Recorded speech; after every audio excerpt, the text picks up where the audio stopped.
Okay, so I've been talking about WWE 2K20 quite a lot on the channel recently, and I decided to do a Google search to see if there was any official news available for the game. Now at the moment, news is few and far between, and at the moment many are just speculating about what's to come in the next installment of the WWE Games franchise, but I did come across an article that did interest me, and that article comes from What Culture. Now before we get into it, I want to make sure you are subscribed to the channel with the notification bell turned on so you stay up to date with all my WWE Games content. Now the reason why I was drawn to this article was because of the title, and the title is the 10 most wanted features for WWE 2K20, and I want to put this out there and get it out there first, because if I don't, someone will in the comment section below. But I was drawn to this title because I actually covered this title in the past in a video for What Culture. Yes, from time to time I did put a few videos together for them back in the day, and my way of approaching these sort of videos was always to give praise where praise was due. If 2K did a good job, you do give them praise, but also at times, flag up the issues that are problems with the game. And I've always taken that approach, and hopefully you guys see that on my channel. And that was back in the day when Adam Pacitti was there and other guys who are now part of Cultaholic, and obviously Simon Miller is still there, and I think he's a top guy.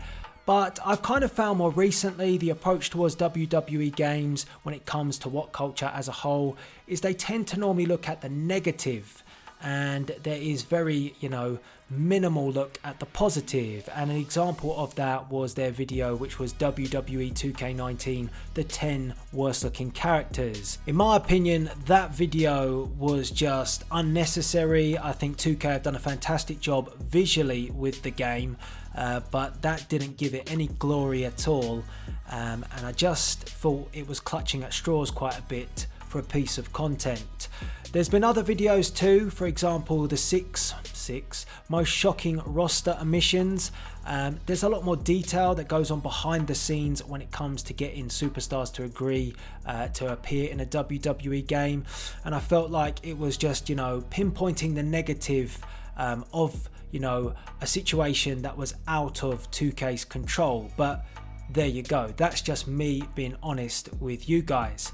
So with that being the case, and that's the way it's come across, that made me even more interested. And I also thought the title, which like I said I've covered in the past, was interesting too, saying the 10 most wanted features for WWE 2K20, because that would indicate that because you are a player of the game. So are What Culture, because from time to time as well in these recent videos we're seeing sources quoted for the footage, which are like guys like Gore and Perkins, Den Cops, 101 Gaming, and they're not actually being linked to by any instance to show off their awesome content that they create. The footage is just being taken and dropped into a What Culture video. And I would say that if you are invested in WWE games, why not capture that footage yourself? Then you don't have to quote other sources and underplay the value of content creators in this community. Now I'm not going to underplay that this article hasn't come from myself, it's come from What Culture, so I've nicely linked it in the description box below so you can have a proper read up yourself. And also as well, I'm not going to cover the 10 from 10 to 1, because that would then make a waste of the article. Instead, I'm going to duck in and out and say what I agree with and what I disagree with, but I'm not going to cover them in any particular order, so it makes the article remain fresh. And I think maybe What Culture should take the same approach when they take content from content creators. But there you go, I said my piece, and now let's get into it. Let's take a look. So first and foremost, there was a slight extract of this article which did say that WWE 2K19 is a solid wrestling game. So it has given praise and acknowledged the improvements that were made this year. So that's a good thing. And one of the aspects that they've covered is the commentary, and I would have to agree. So commentary was something that they think needs to be improved, and I'm going to give my own spin on what I think should happen with commentary. I think that the commentary at the moment in a WWE game, it doesn't sound fluid, it doesn't sound smooth. It's very interesting actually, because when I played the game in Orlando at the NXT Performance Center, I actually felt like the commentary had improved. But as I've listened to it more, having the game in my hand, and I always say you can only really make a true judgment on a game is after you've played it for a couple of weeks, it hasn't really significantly improved enough. And I would say you just have to go and look at the UFC franchise for commentary that feels in the moment. It feels like you're there in the action and it's alive. And that's what I kind of want to feel with the commentary in a WWE game. I want it to be like I'm in the moment, and it has the highs and the low spots, and the commentary itself doesn't always, then go off into a rant about something pointless like John Cena speaking Mandarin. Those sort of commentary moments are fine for dead points in the match, but not as you're reaching, the culmination to a finish. And I find that sometimes commentary is just talking nonsense. So I do agree with that. I think that functional commentary does need to be improved. I would like to see more commentators, so getting recordings from Mauro Ranallo down on NXT. In fact, just having the option of NXT commentary, Raw commentary, SmackDown commentary, and 205 Live. Maybe we don't have to go that far, but give us some options, because I think then that would be nice. If we're not too keen on the way that Michael Cole, Corey Graves and Renee Young sound, we can then go with the Mauro Ranallo option down on NXT. So I think that would be quite an interesting touch.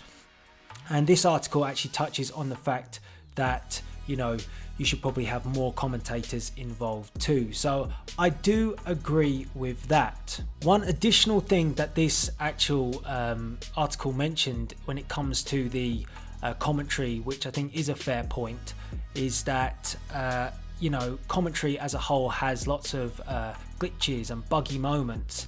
So really at this point we shouldn't have that problem. Like, for example, it might call a he a she, or it will just call the wrong name of a superstar. It will just get things wrong, and it doesn't quite have the intelligence that it needs. And so I do agree that at this point in this franchise, we've been from 15, 16, 17, 18 and 19, so that's 5 years now, and the commentary for me hasn't really dramatically stepped up. So I do agree with that point, and I think what they've said is valid. And like I said, I think that it needs to be more versatile, more options, and also much more fluid across the board. Okay, so the next one is a 2K Cloud. Now, I don't have any idea what this means, so I will have to read an extract of this. One thing players absolutely detest about picking up the latest annual update from 2K is that they have to effectively start from scratch. There's no option to import cores, belts or any other customizable elements, and even the control scheme needs a change if you happen to use something other than the default one. Fix this now. Okay, so I think this is unreasonable. I get it, but so okay, to a degree this could work. If, for example, you could put your logos up on a cloud system, and then you could port them into the next version of the game and carry it over. But I don't believe that the option to port over a created wrestler into a new version of a game, I just don't believe you're ever going to get that, and I don't think it's going to be something that 2K are ever going to look at. And I don't really think it's that big a deal to have that, because that's why creators love to get stuck in to creating created superstars. Yes, it could be a pain for somebody who can't be asked to wait for those custom created superstars to be made by said creators. If you're impatient, but some of the core creators out there, I find that you kind of relish the new opportunity. It's a fresh game, it's a fresh start. And I see it from that perspective. I don't see it like, oh God, I've got, why have I got to do all this from scratch? I kind of think that, potentially I can make some improvements and see what the new features, how they help my core. So I don't really think, just porting over belts and porting over created wrestlers and arenas is really that helpful. I kind of think as well, it just make the game feel the same each year. Whereas, a slight tweak here or there as you work on a created superstar might just make it look 10 times better than it did in the previous game. So I've got to disagree with that. I don't really think that's a big deal. I wouldn't be going fix this now. I think that yes, maybe there's an openness to have, for example, logos stored somewhere where you can go and collect them to save you uploading them all once again. But when it comes to actual, models, belts and arenas, nah, you shouldn't expect 2K to have that option there so you can just, port them over. I don't really think any franchise does that, does it? Let me know in the comment section. EA don't do it, UFC don't do it. Each year you have to recreate them. So I think you're asking a bit there, mate. Anyway, let's move on. We'll do 2 more. Okay, new graphics. Well, from the brushing over the article, it's like implying things like hair isn't quite right. It still doesn't sit quite right. Certain things look a little bit off. But I don't know. I don't know how you guys feel. I want you to let me know in the comment section on this. But graphics for me, I think we've got a pretty good looking wrestling game on our hands at the moment. We've had it for the last few years. And the actual issue was that they took a lot of things out to get it to the stage that it's at. And they introduced, I think, in 2K18, the new graphics engine to give it a better look. And yes, there are the odd issue with hair placements and things like that. But overall, I just don't, I don't buy into this with graphics. I think we've got a decent looking WWE game. I'm happy with the way that the WWE games look from year to year. And I think that if you start saying, look, we need new graphics for 2K20, you'll end up not having, for example, GM mode. Or you won't have any more improvements to my career. Or you don't have any improvements to universe mode. You know why? Because all the time will be invested looking at the tones and, the way that the characters are built.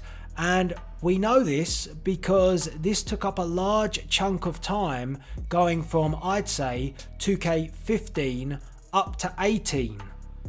So do you really want to, complain about the minimals from a game that is quite graphically nice looking at the moment? I don't know. And I'm not saying this, to blow smoke up with 2K. It's just always been my opinion. If you go and look at, when I've talked about these games in the past, I think graphically we're in a good place. It could be much worse. So, I think it's just a picky notion. But I can't agree with that one at all. So I want to get your views on that one, definitely. I'd love to hear from you guys. I mean, would you prefer a whole new graphics engine? Because there is quite a lot of talk, not that I know of here, but there was quite a lot of talk going around at the time that 2K20 was the year that apparently 2K would maybe move away from Yuks and all that sort of stuff and start trying to build their own, style of game in which would then replicate from the NBA franchise, and you get that sort of feel to it. But that would take a ton of work if that is the case, and that would mean that, for example, it's a bit like what we have with 2K15, maybe ripping out all the content that's been put in and stripping it down to the bare bones just to get that look and feel and style. Are you wanting that? Are you ready for that if that was to happen? That's the question I'm putting to you. Anyway, so final one, more emphasis on fantasy storylines. Now the article is pretty much saying that we haven't had a Road to WrestleMania sort of mode in years, so we haven't had the opportunity to take a superstar and lead them to glory. And it mentions that if 2K don't want to do this, the least they could do is give us fantasy storylines. So for example, the focus in 2K17 was that Goldberg would face Brock Lesnar, and they're kind of indicating that there should be more stuff like that. But there's a but. I'd say universe mode. You know, universe mode is there and it should fill that purpose. So to say it's not there is a bit of an understatement, because universe mode, if it was done properly, and that's something like I'm saying on the channel at the moment, we're championing this to get things improved for universe mode. You guys have said you want to see rivalries improved, so let's just say you had a really great rivalry engine in universe mode and you paired up, for example, Lesnar and Goldberg. The story between them could be historic, but that is in already. It's just not good enough. So to say, you know, if 2K aren't going to give us this, well, yeah, and if you're kind of more focused on a story driven mode, then you're going to look at something like My Career, or for example, Showcase. So if you're focused on a superstar, then Showcase does do that to a degree. But then on the other hand, if you want to take your own superstar forward, then you've got My Career. Now I understand that doesn't do what a Road to WrestleMania would do. I do appreciate that.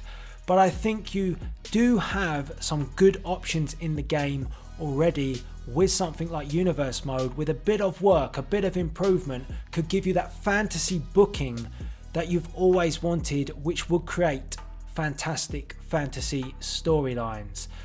So, you know, again, not entirely sure I agree with this. I don't actually know who wrote this article. I'd love to have a debate about it, but I do think there are quite a few things here that are a bit picky. Now, if you want to go and read the article in full, like I said, you can do so. You can check the link in the description box below, and they do have some other valid areas. I'm not going to say they don't. Some of the areas that I mentioned too, you should read up on, because they are very important and I do think they should be fixed. But some of the ones that I've covered here, I'm a bit, you know, I'm not convinced. So I want to get your views and opinions in the comments section below. I thought this was a good video to cover for many reasons. You're going to get loads of these sort of articles coming out on the road to 2K20. You're going to get loads of videos from people coming out saying what they think should be the top features. But this was the first one that's out there at the moment. And I feel like, you know, yes, they do have some good intentions here and they do put out some valid points. But on the other hand, once again, it seems to be maybe lacking in terms of knowledge in what actually is in the game at the moment. Because I would imagine that the article should touch upon, well, we have universe mode, but it's not how it should be. But it actually doesn't mention that in the article. Instead, it just kind of fires that that's not there. Fix it now. Not sure that really helps anybody, because, you know, if you're a new reader coming to the game, you're going to read that and not actually know what's in the game at the moment. And if you're a player, then you're going to be like me and think something's there, it's just not good enough. So anyway, I've said my piece. I've gone on long enough. If you're enjoying these slightly longer videos where I just kind of share my views on things that I'm reading up on, then make sure you do hit that like button. And yeah, we will keep talking 2K20. We're going to keep on doing things around the subject. And if you've got any articles that, for example, you want me to react to or go through or share my opinions on, just tweet them to me. Tweet them at Delzinski, and I'll be sure to pick them up. But for now, what do I think about this 10 most wanted features from What Culture? It's alright. It could be better, but it's worth a read. So go and give it a read, check it out, it's linked, and then let me know if you agree or disagree with the points that are in the article. But for now, this is Delzinski signing out.